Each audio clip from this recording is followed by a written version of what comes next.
Hey guys, welcome back to the Heroclix. Today I have a cool 400 point Silver Age team that I want to share with you guys.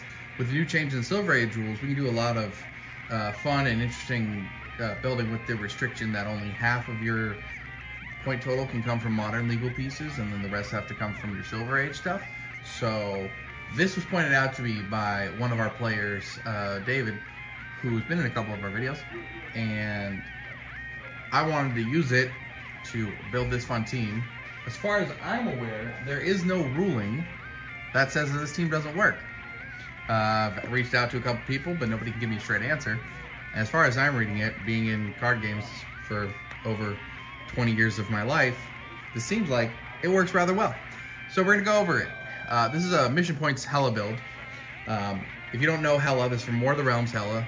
She says, whenever a standard character is KO'd, generate a grave marker in the square they occupied. So whenever you kill anything, you get a grave marker. What else makes grave markers? When she came out, nothing. Now, the Black Lanterns do. So we have a bunch of area to make more grave markers. But what she do with these grave markers? She has power, generate a Draugr warrior bystander token in all squares, unoccupied squares with grave markers within range. Then remove all the grave markers from the game. Gain 1 mission points for each Draugr warrior generated this way. The Draugrs aren't very good. They've got a 6 charge, 10 attack, 16 close combat, and 1 exploit weakness. So they're cool little whatevers. But we can use her to turn the grave markers that we make with our Black Lanterns into mission points. That's the important thing. She has a traded leadership and mastermind, and when she uses leadership and succeeds, you may instead generate a grave marker. So at the beginning of every turn, she's making a grave marker, and we want to do that constantly. The only problem is the power actually to generate the Draugrs are going to tie her up. So we're paying the 5 points to use the Super Soldier Serum on her. It gives her willpower, so she can hopefully flip through that 5-6 and be making the grave markers into Draugrs every turn and racking up mission points as fast as possible. Other than the mission points team, we also get a decent piece. She's running shot, pen psychic, 18 invulnerability, 3 exploit weakness. So if she's close up on you, she can do that damage, and she's mystics. So when they hit her, you're gonna hit back. That's really good. Just to also have an attack piece, because part of the problem with mission points teams is if you're going all in on mission points, you might not be able to do damage. So she gives you an alternative to the mission points, which I really like. Any piece that can say, screw mission points, let's go for kills, I really like those.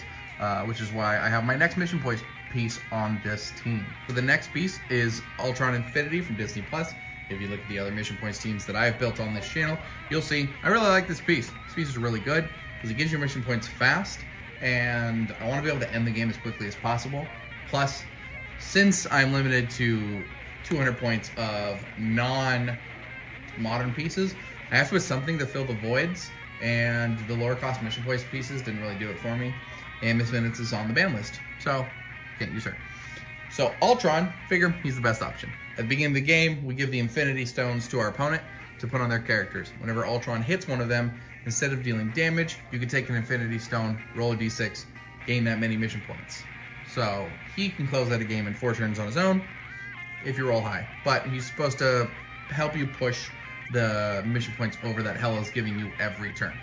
So we like him for that. He's got stealth, he's got running shot, he's got a decent amount of damage on him. We'll flip this card over. He is cosmic, so he's going to be going every turn. We've got running shot, energy explosion, so we can hit multiple pieces, an outwit, and a 19 of vulnerability on the top dial. Makes him really hard to hit. And then he gets down to a close combat piece. I was toying with giving him some type of sword, but I think that just playing him just as filler is really good, just to push you over that edge and to give you a secondary attacker to run out there. He's just kind of filling the points, but I think he's a very good utility for what he is doing. So now we're going to get into the Black Lanterns. They're the reason why this team works so well. All of them have some ability to generate a grave marker, Necron is kind of the easiest for points, and that's what we're going for here. So he's got a trait that's free, generate a grave hindering terrain marker within range and line of fire. Cool. That means we can pop them around Hela. That's our important thing because we want to make sure that she is protected among everything. So when we make Draugrs, she can mastermind to them. So she's just gonna survive. So we'll just pop these like this. These are the cool little grave markers that I printed here.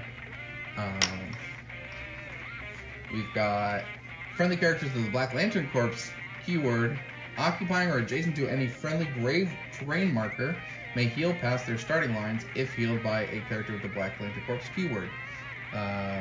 So we're playing Scott Porter. Scott Porter takes the Black Lantern keyword.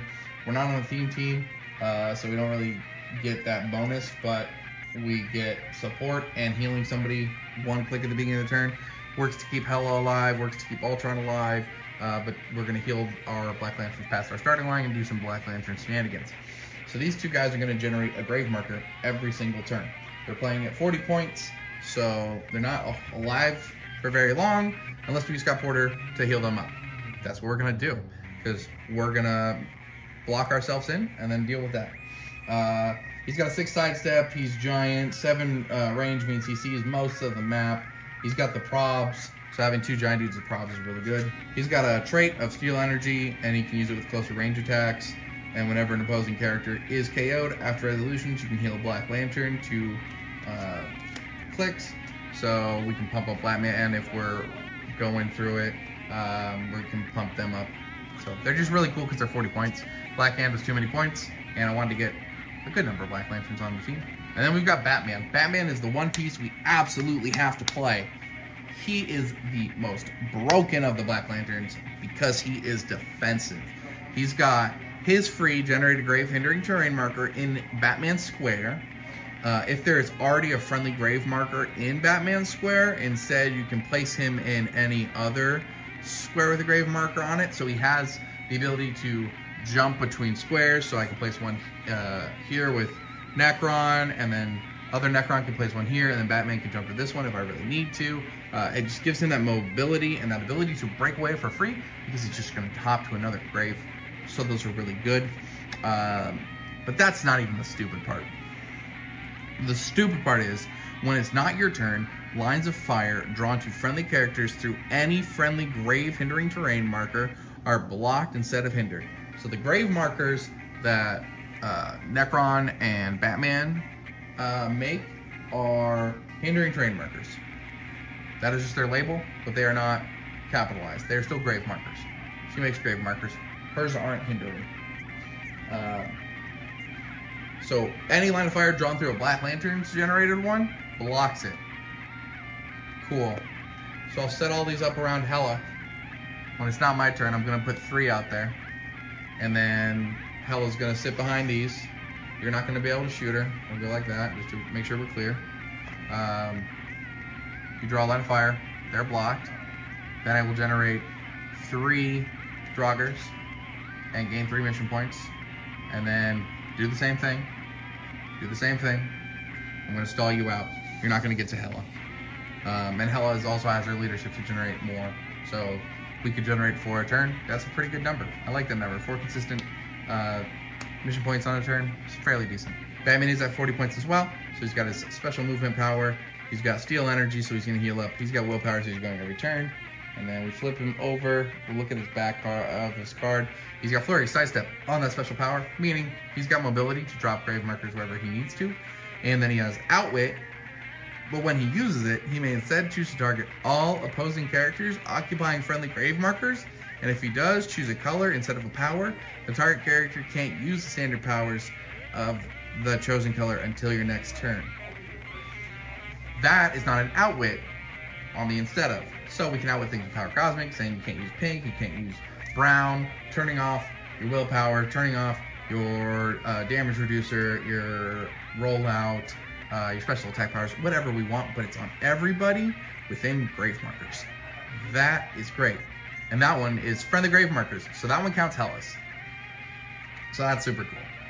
And we can just do some ridiculous stuff. This Batman is insane. Great defensive piece. If you don't have him, pick him up. And then finally, we have Scott Porter. This is the Scott Porter black shirt. He's a very expensive piece, I understand. I am playing 2 chases on this team and a super rare. And trying to keep costs down on our teams that we profile, but have to show this off. He has, when establishing theme teams, choose any character, then choose a team ability that another friendly or opposing character has on their dial. This game, Scott Porter has the chosen keyword and team ability. During game setup, if Scott Porter is part of a theme team, increase the result of your roll for first player by +1. We're not themed because we are playing a couple different things here, so that's fine. We make him a Black Lantern. That's important. And then if we need the stealth, we take that from Batman, or we take Power Cosmic from Ultron if we need him to support every turn. Realistically, that's what we're going to do. We're going to take that Cosmic ability.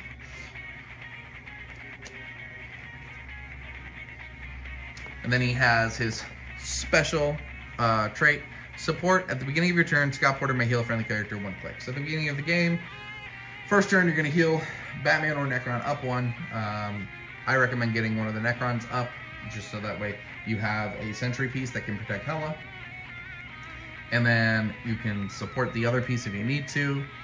He's got his cosmic power, so you can go through that. Scott Porter isn't a part of the theme team, so his second trait of getting his community tokens doesn't work. That's unfortunate. Then he's got super senses, and friendly characters modify their defense by +1 when adjacent to a friendly character that shares a keyword with them. So these guys will share defenses.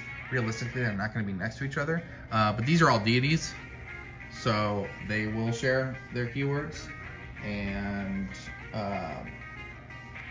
they can give an additional defensive ability. Just kind of cool tech. 25 points for the support is really nice. Getting to heal the Black Lanterns up. I'm sure everybody that plays in a competitive environment knows how annoying these Black Lantern chase pieces can be. So having Scott Porter in there just to make them more annoying is really good. If anybody has a direct link to a WizKids judge, send them to this video to tell me that this doesn't work and why it doesn't work, because as far as I'm aware, I'm going to generate a bunch of grave markers, and then I am going to win off mission points. And I love winning off mission points. So have them comment down below. In the description, we'll have the links to all of our socials for Heroclix and for IRL cards. We've got weeklies going on Sundays now. Sundays as of this week. We've got people that really want to show up. If you're in Tucson, come in. We've got pieces you can borrow. We can help you build teams. We've got a good stock here in the store of Heroclix, both singles and sealed product. Just redid our display. So come in, check us out. And until next time, guys, take it easy.